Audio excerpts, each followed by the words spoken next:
Hello दोस्तों, आप कैसे हैं। मैं आशा करता हूं कि आप अच्छे होंगे। तो आज इस वीडियो में मैं आपको समझाने वाला हूं use of is am are. इसका मतलब क्या कि इज़ एम आर का प्रयोग कैसे करते हैं, ठीक है, और कहाँ करते हैं। तो चलिए आइए दोस्तों, मैं वीडियो को शुरू करता हूं। तो आपको मैं आज समझाने वाला हूं use of is am are, यानी कि इज़ एम आर का उपयोग जो होता है ना वह कैसे होता है। तो समझिए, जब वाक्य के अंत में हूँ, है, हो या है रहता है, ठीक है। जब वाक्य के अंत में हूँ, है, हो या है रहता है, तब वाक्य के कर्ता के अनुसार, यानी वाक्य में जो करने वाला होता है ना उसके अनुसार इज एम आर का प्रयोग होता है। जैसे कि यहाँ पर मैं सेंटेंस लिया हूँ जिसको ट्रांसलेट करके दिखाऊंगा इंग्लिश में। यहाँ पे देखिए आप, इसमें कर्ता कौन होगा। मैं एक शिक्षक हूँ, तो यहाँ पे मैं है ना वह कर्ता है, कर्ता यानी सब्जेक्ट, ठीक है। तो जब भी किसी भी सेंटेंस में क्या हो, अंत में हूँ, है, हो, है रहे, तब हम लोग क्या करते हैं कि इज एम आर का प्रयोग करते हैं ना वाक्य के सब्जेक्ट के अनुसार, यानी कर्ता के अनुसार। अभी मैं बताऊंगा सब्जेक्ट या कर्ता क्या होता है।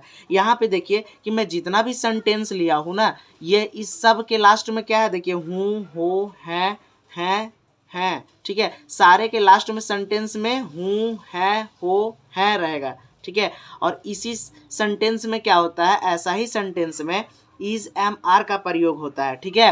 अब इज एम आर का प्रयोग कैसे करते हैं, इसको मैं समझाने से पहले कुछ हिंदी शब्द के इंग्लिश को समझाना चाहता हूँ, ठीक है फ्रेंड्स। तो सबसे पहले उसको आपको समझना होगा और याद करना होगा, तभी आप इंग्लिश में अच्छे से ट्रांसलेट कर पाएंगे और यूज़ कर पाएंगे इज एम आर का, ठीक है। यहाँ पे देखिए, मैं को ना इंग्लिश में हम लोग क्या बोलते हैं, आई कहते हैं, ठीक है। मैं को इंग्लिश में आई कहते हैं दोस्तों, ठीक है। और आगे समझिए, तुम लोग, आप लोग को इंग्लिश में यू कहते हैं। इसका मतलब क्या, या तो तुम रहे तो भी इंग्लिश में हम यू बोलेंगे, या तुम लोग रहे तो भी यू, आप रहे तो भी यू, आप लोग रहे तो भी यू, ठीक है। इंग्लिश वर्ड होगा। अब यहाँ पे देखिए, हम या हम लोग को इंग्लिश में वी कहते हैं। चाहे हम रहे तो भी हम वी का उपयोग करेंगे, या हम लोग रहे तो भी हम वी का उपयोग करेंगे। वे लोग को इंग्लिश में दे कहते हैं, ठीक है फ्रेंड्स। वे लोग को इंग्लिश में क्या कहते हैं, दे। देखिए, आपको क्या समझना है कि वह को ना हम लोग ही भी कहते हैं और सी भी कहते हैं। तो समझिए कैसे, जब वह का प्रयोग किसी पुरुष के लिए होगा, यानी पुल्लिंग के लिए होगा, किसी लड़के के लिए होगा, तो वह के जगह वह का इंग्लिश क्या होता है हमारा, सी, ही, सॉरी, यहाँ पे क्या होता है, ही। जब वह का प्रयोग हम लोग किसी भी लड़के को दिखाने के लिए या बतलाने के लिए करते हैं तो उसका इंग्लिश हम लोग ही लिखते हैं, यहाँ पे अच्छे से समझिएगा। और जब भी वह का प्रयोग स्त्री के लिए करते हैं, यानी किसी भी लड़की को बताने के लिए करते हैं, तब वह का जो इंग्लिश होता है वह होता है सी।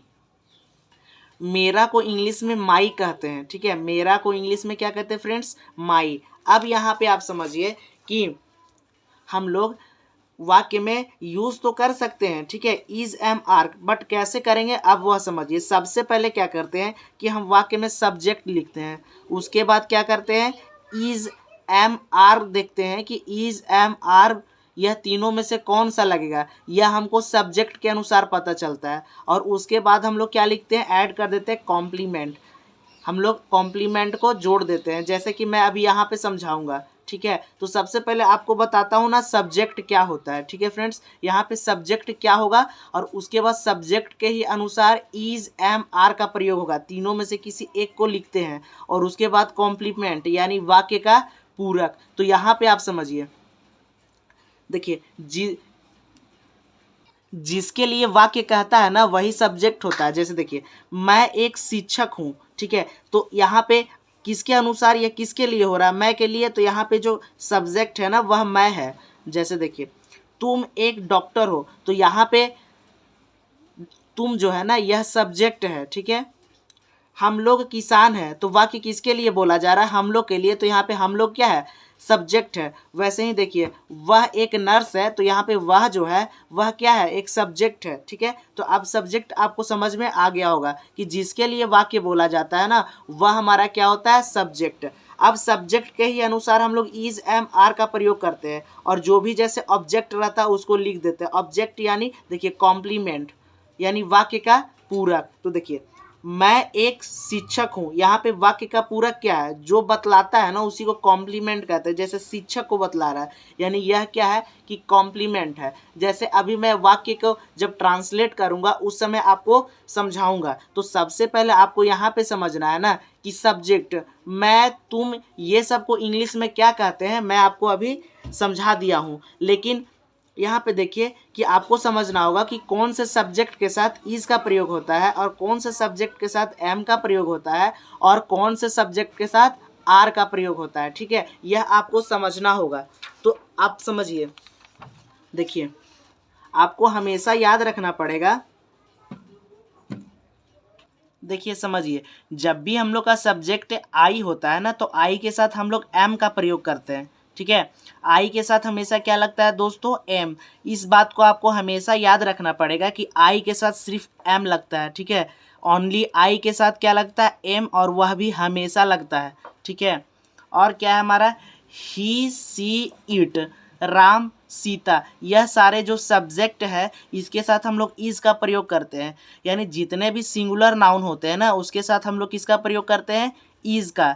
जैसे फिर से मैं आपको समझाता हूँ, ही, सी, इट, राम, सीता, इसके साथ इज का प्रयोग करते हैं।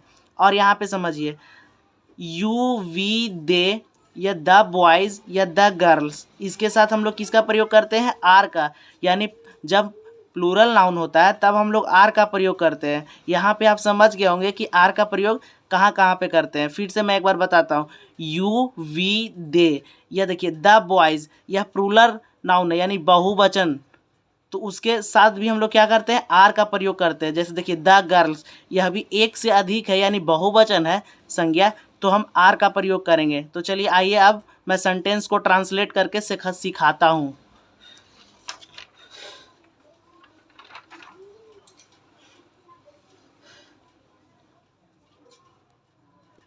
तो यहाँ पे आप समझिए, ठीक है, अब मैं ट्रांसलेट करता हूँ और आपको सिखाता हूँ।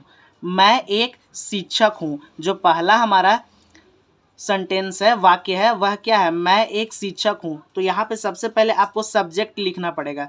देखिए तो सब्जेक्ट क्या है हमारा, आई। देखिए मैं, तो मैं को इंग्लिश में क्या बोलते हैं, आई, यानी सब्जेक्ट हमारा क्या है, आई। तो मैं यहाँ पे लिख दूंगा आई। इसके बाद क्या लिखना है, इज एम आर का प्रयोग करना है। तो सबसे पहले आपको बता देता हूँ कि आई के साथ किसका प्रयोग होगा। तो आई के साथ मैंने आपको अभी जस्ट बताया है कि आई के साथ हमेशा एम का प्रयोग होगा। तो हम यहाँ पे क्या लिखेंगे, एम। ठीक है, उसके बाद देखिए मैं एक शिक्षक हूँ, तो आई एम, एक का हिंदी क्या होता है, अ, यानी ए। अब शिक्षक को इंग्लिश में क्या बोलते हैं, टीचर, तो यहाँ पे लिख देंगे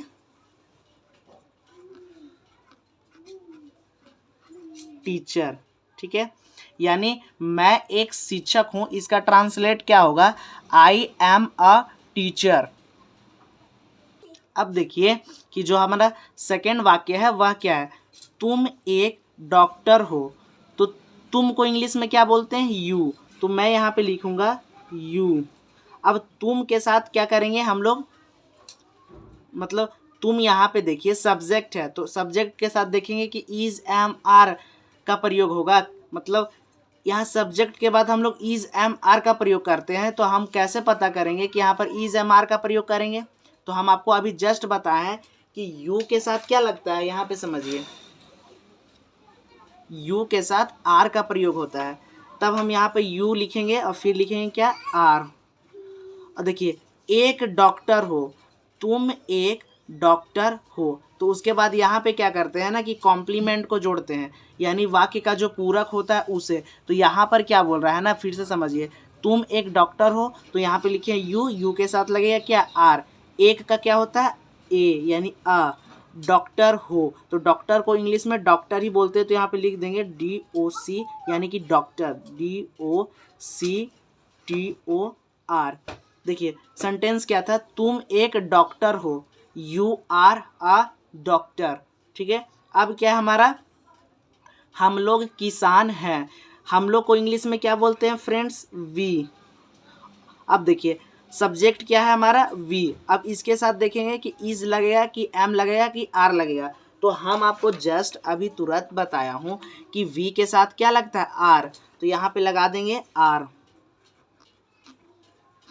ठीक है, अब जो हमारा कॉम्प्लीमेंट है यानी पूरक उसको लिखेंगे तो क्या है, हम लोग किसान। देखिए कि अब लिखेंगे किसान, तो किसान को इंग्लिश में क्या बोलते हैं, फार्मर, तो यहाँ पे लिख देंगे फार्मर।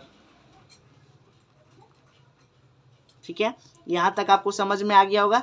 अब देखिए अगला जो हमारा वाक्य है जिसको ट्रांसलेट करना है वह क्या है, वह एक नर्स है। ठीक है, वह एक नर्स है, तो देखिए वह एक नर्स है, तो यह जो नर्स है ना वह किसके लिए प्रयोग हो रहा है, वह एक लड़की होगी, तो वह क्या होगी कि एक लड़की होगी जिसको दिखा रहा है नर्स है, तो हम यहाँ वह के जो इंग्लिश वर्ड होगा उस क्या लिखेंगे, सी। क्योंकि वह का प्रयोग जब किसी भी ना स्त्रीलिंग के लिए होता है तब हम लोग वह को इंग्लिश में सी लिखते हैं। ठीक है, सी, और सी के साथ क्या लगता है मैं आपको समझा देता हूँ फिर से। देखिए सी के साथ इज लगेगा, तो यहाँ पे हम क्या लगाएंगे, इज। अब देखिए वह एक नर्स है, तो सी इज, एक अब लिखेंगे क्या, एक, तो एक को क्या बोलते हैं, आ, नर्स को क्या बोलते हैं, नर्सी बोलते हैं, तो लिखेंगे NURSE, नर्स। ठीक है, वह एक नर्स है, सी इज अ नर्स। अब देखिए अगला जो सेंटेंस है, वाक्य है, वह क्या है, वह एक नेता है, तो देखिए वह एक नेता है, तो नेता कोई लड़का होगा, तब यहाँ हम वह के जगह किसका प्रयोग करेंगे, ही का, यहाँ पे लिखेंगे ही। और ही के साथ किसका प्रयोग करते हैं, तो मैं आपको समझाता हूँ। ही के साथ ना हम इज का प्रयोग करते हैं, तो हम लिखेंगे ही इज। यहाँ पे देखिए क्या बोल रहा है, एक, अब एक आया तो हम लोग आर डालेंगे, ए। अब क्या है, नेता है। ठीक है, तो यहाँ नेता, तो नेता को इंग्लिश में क्या बोलते हैं, लीडर। ठीक है, तब देखिए वह एक नेता है, कि इसका इंग्लिश में क्या होगा, ही इज अ लीडर। ठीक है, अब अगला जो 6 वाला जो हमारा सेंटेंस है यानी वाक्य है, अब इसको ट्रांसलेट करेंगे। क्या बोल रहा है, मेरा दोस्त। ठीक है, मेरा दोस्त, तो मेरा को इंग्लिश में क्या बोलते हैं, माई। दोस्त, दोस्त को इंग्लिश में क्या बोलते हैं, फ्रेंड, तो यहाँ पे लिखेंगे फ्रेंड, FRIEND, फ्रेंड। ठीक है, मेरा दोस्त। अब देखिए माई फ्रेंड लिख दिए, यह क्या था, सब्जेक्ट था। अब हम लोग इज एम आर का प्रयोग करेंगे, तो यहाँ पे आपको समझना है कि जब मेरा दोस्त रहेगा ना यानी सिंगुलर नाउन रहेगा, एक वचन संज्ञा रहता है, तब हम लोग इज का प्रयोग करते हैं। देखिए माई फ्रेंड यानी मेरा दोस्त एक ही है, एक वचन संज्ञा है, तो सब्जेक्ट के साथ किसका प्रयोग करेंगे, इज का, तो हम लोग यहाँ पे लिखेंगे इज। अब क्या है, जो कॉम्प्लीमेंट है, गरीब है, तो गरीब को इंग्लिश में क्या बोलते हैं, पुअर, तो हम यहाँ पे लिखेंगे पुअर। अब देखिए सेंटेंस को पढ़िए, मेरा दोस्त गरीब है, तो मैंने क्या लिखा हूँ, माई फ्रेंड इज पुअर। अब 7 नंबर देखिए, इसको भी हम लोग ट्रांसलेट करते हैं, वे लोग ईमानदार हैं, तो देखिए वे लोग को इंग्लिश में क्या बोलते हैं, दे, तो हम यहाँ पे लिख लेंगे दे। और दे के साथ किसका प्रयोग होता है, तो समझिए कि दे के साथ किसका प्रयोग होगा, तो देखिए दे के साथ भी हम लोग किसका प्रयोग करते हैं, आर का, तो हम लोग सब्जेक्ट लिख लिए हैं दे, अब क्या लगाएंगे, आर। अब उसके बाद कॉम्प्लीमेंट, तो यहाँ पे देखिए कि वाक्य का पूरक क्या है, वे लोग ईमानदार हैं, तो पूरक क्या है, ईमानदार। ईमानदार को इंग्लिश में बोलते हैं ऑनेस्ट, तो यहाँ पे मैं लिख दूंगा ऑनेस्ट। अब पढ़ते हैं इस सेंटेंस को, वे लोग ईमानदार हैं, इसका इंग्लिश में क्या लिखेंगे, दे आर ऑनेस्ट। चलिए अब हम लोग 8 नंबर देखते हैं। यहाँ पे देखिए अब हम लोग का क्या है, जो सेंटेंस है 8 नंबर वह क्या है, अब इसको ट्रांसलेट करते हैं, राम खुश है। ठीक है, राम क्या है, खुश है, तो सब्जेक्ट यहाँ पे क्या है, राम, तो मैं यहाँ पे लिख लूँगा राम। आपको याद रखना है किसी भी एक लड़का या लड़की का नाम होगा ना, किसी भी एक लड़का या लड़की का नाम होगा तब हम लोग किसका प्रयोग करेंगे, इज का। जैसा कि मैं आपको यहाँ पे भी समझाया था, देखिए राम या सीता, यानी किसी भी एक लड़का का नाम हो जाए या लड़की का तो हम लोग इज का प्रयोग करेंगे। तो यहाँ पे देखिए राम खुश है, एक लड़का है राम, एक ही लड़का है, उसका नाम क्या है राम, तो हम लोग नेम के साथ किसका प्रयोग करते हैं, इज का। राम इज खुश है, कॉम्प्लीमेंट क्या है, खुश, तो खुश को इंग्लिश में बोलते हैं हैप्पी, तो हम यहाँ पे लिख देंगे हैप्पी। ठीक है, अब देखिए 9 नंबर जो सेंटेंस है वह क्या है, मेरे पिताजी एक शिक्षक हैं। ठीक है, तो सबसे पहले हम लिख लेते हैं सब्जेक्ट। सब्जेक्ट क्या है, मेरे पिताजी। ठीक है, सब्जेक्ट क्या है, मेरे पिताजी, तो मेरे का क्या होता है, माई। पिताजी को इंग्लिश में क्या बोलते हैं, फादर, तो लिखेंगे फादर, मेरे पिताजी। ठीक है, तो मैं यहाँ पे लिख दिया हूँ फादर। एक शिक्षक है, तो देखिए माई फादर, यहाँ पे आपको समझना है कि मेरे पिताजी, मेरे पिताजी क्या है, यहाँ पे सब्जेक्ट है। तो अब इसके साथ इज एम आर में से किसका प्रयोग होगा, तो आपको समझना है कि जो मेरे पिताजी है वह एक है। ठीक है, और जब भी सिंगुलर नाउन होता है तो हम लोग इज का प्रयोग करते हैं। तो यहाँ माई फादर यानी मेरे पिताजी क्या है, एक सब्जेक्ट है, इसके साथ किसका प्रयोग करेंगे, इज का। जब भी सिंगुलर नाउन होता है तब हम लोग इज का प्रयोग करते हैं। क्या है, मेरे पिताजी एक शिक्षक है, तो माई फादर इज, एक को क्या लगाएंगे, आ। शिक्षक को इंग्लिश में क्या बोलते हैं, टीचर। ठीक है, तो यहाँ पे लिखेंगे my father is a teacher. ठीक है, अब आगे देखिए 10 नंबर जो प्रश्न है वह क्या है, तुम मेरे मित्र हो। ठीक है, 10 नंबर प्रश्न है जिसको इंग्लिश में ट्रांसलेट करना है, वह क्या है, तुम मेरे मित्र हो। तो सबसे पहले सब्जेक्ट लिखेंगे क्या है, तुम, तो तुम को इंग्लिश में क्या बोलते हैं, यू, तो मैं यहाँ पे लिखूंगा यू, और यू के साथ किसका प्रयोग करते हैं, आर का, यू आर। अब देखिए तुम का यू और यू के साथ क्या लगाते हैं, आर। अब क्या, मेरे मित्र हो, तो मेरे को इंग्लिश में क्या बोलते हैं, माई, और मित्र को क्या बोलते हैं इंग्लिश में, फ्रेंड। अब समझिए तुम मेरे मित्र हो का इंग्लिश में ट्रांसलेट क्या होगा, यू आर माई फ्रेंड। ठीक है, तो आई होप कि आपको समझ में आ गया होगा दोस्तों कि इज एम आर का प्रयोग कैसे करते हैं। तो यदि आपको थोड़ा सा डाउट लग रहा होगा तो हमें कमेंट में ज़रूर बताएं, हम फिर से आपको समझाने का प्रयास करेंगे। मैं एक आपको सेंटेंस देना चाहता हूँ, यानी वाक्य, जिसको आप ना इंग्लिश में ट्रांसलेट करके हमें कमेंट में ज़रूर बताएं। ठीक है, और मैं आपके कमेंट का जवाब दूंगा। तो चलिए दोस्तों, मैं फिर मिलता हूँ एक नए वीडियो के साथ, तब तक के लिए जय हिंद। तो इस वीडियो के लिए एक सब्सक्राइब और एक लाइक तो बनता है, क्योंकि एक वीडियो बनाने में बहुत ही ज़्यादा मेहनत लगती है दोस्तों।